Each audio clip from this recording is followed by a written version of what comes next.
हमारे YouTube channel जो ना सुना में आपका स्वागत है। मैं वंदना वर्मा अपनी कहानियों में से आपके लिए एक कहानी लेकर आई हूँ। कहानी का नाम है तकदीर।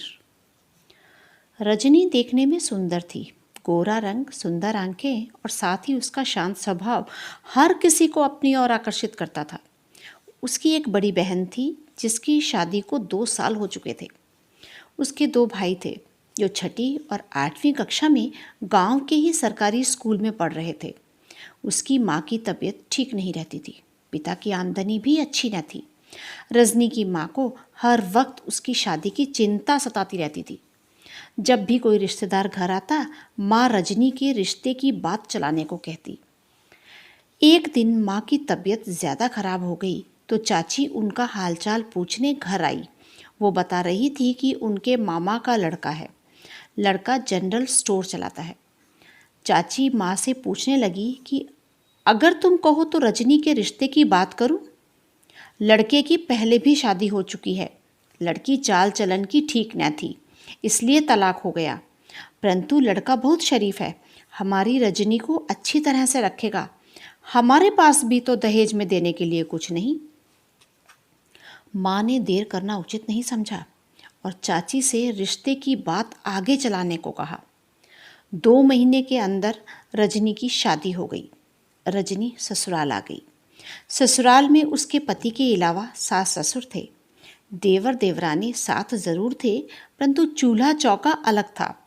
वे सास ससुर से भी ज़्यादा बात नहीं करते थे। रजनी के साथ उसके पति की दूसरी शादी थी। पहली पत्नी के साथ 5 साल पहले तलाक हो चुका था। पति से तलाक होने का कारण पूछा तो उसने बताया कि वह चाल चलन की ठीक न थी। आस पड़ोस के लोग तो पूछने पर कुछ और ही बताते।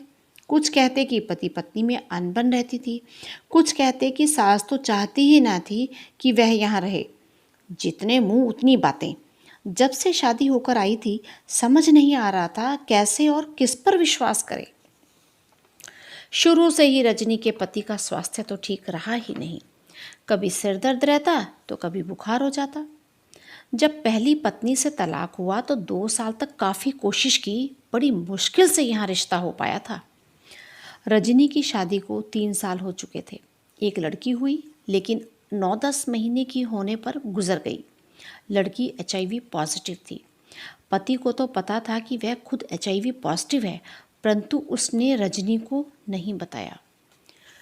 कुछ समय बाद रजनी को अक्सर सिरदर्द रहने लगा तो वो गौर ना करती, काम में लगी रहती। फिर बुखार रहने लगा। अगर बुखार ठीक हो भी जाता तो कमज़ोरी बहुत आ जाती।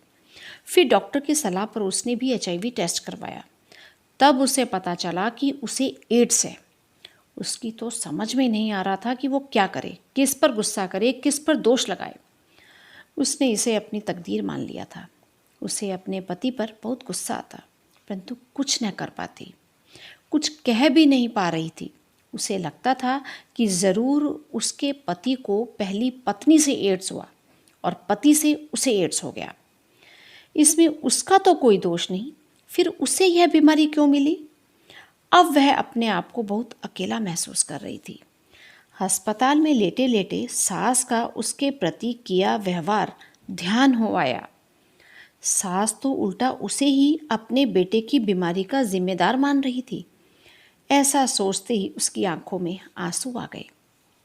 इतने में पति ने आवाज़ लगाई और बताया कि अब उन्हें 15 दिन की दवा मिल जाएगी और वे दोनों घर जा सकते हैं। 1 सप्ताह हो गया था अस्पताल आए हुए।